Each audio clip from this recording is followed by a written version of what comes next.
Les textes liturgiques du jeudi 23 février 2023. Première lecture.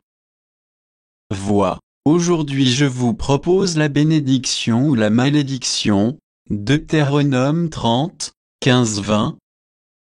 Lecture du livre du Deutéronome.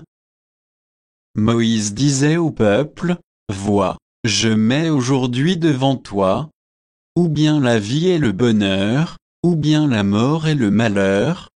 Ce que je te commande aujourd'hui, c'est d'aimer le Seigneur ton Dieu, de marcher dans ses chemins, de garder ses commandements, ses décrets et ses ordonnances.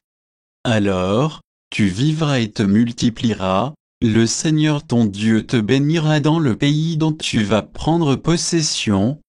Mais si tu détournes ton cœur, si tu n'obéis pas, si tu te laisses entraîner à te prosterner devant d'autres dieux que c'est à les servir, je vous le déclare aujourd'hui, certainement vous périrez, vous ne vivrez pas de longs jours sur la terre dont vous allez prendre possession quand vous aurez passé le Jourdain. Je prends aujourd'hui à témoin contre vous le ciel et la terre, je mets devant toi la vie ou la mort, la bénédiction ou la malédiction.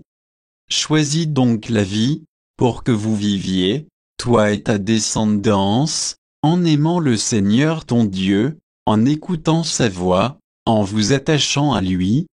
C'est là que se trouve ta vie, une longue vie sur la terre que le Seigneur a juré de donner à tes pères, Abraham, Isaac et Jacob. Parole du Seigneur. Psaume. Psaume 1, 2, 3, 4, 6. Heureux est l'homme qui n'entre pas au conseil des méchants, qui ne suit pas le chemin des pécheurs, ne siège pas avec ceux qui ricanent, mais se plaît dans la loi du Seigneur et murmure sa loi jour et nuit. Il est comme un arbre planté près d'un ruisseau, qui donne du fruit en son temps, et jamais son feuillage ne meurt. Tout ce qu'il entreprend réussira. Tel n'est pas le sort des méchants. Mais ils sont comme la paille balayée par le vent. Le Seigneur connaît le chemin des justes, mais le chemin des méchants se perdra. Évangile. Celui qui perdra sa vie à cause de moi la sauvera. Luc 9, 22-25. Évangile de Jésus-Christ selon saint Luc.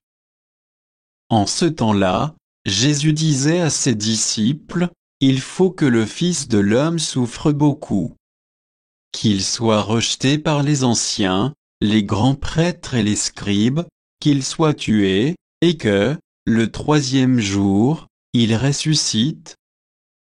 Il leur disait à tous, celui qui veut marcher à ma suite, qu'il renonce à lui-même, qu'il prenne sa croix chaque jour et qu'il me suive.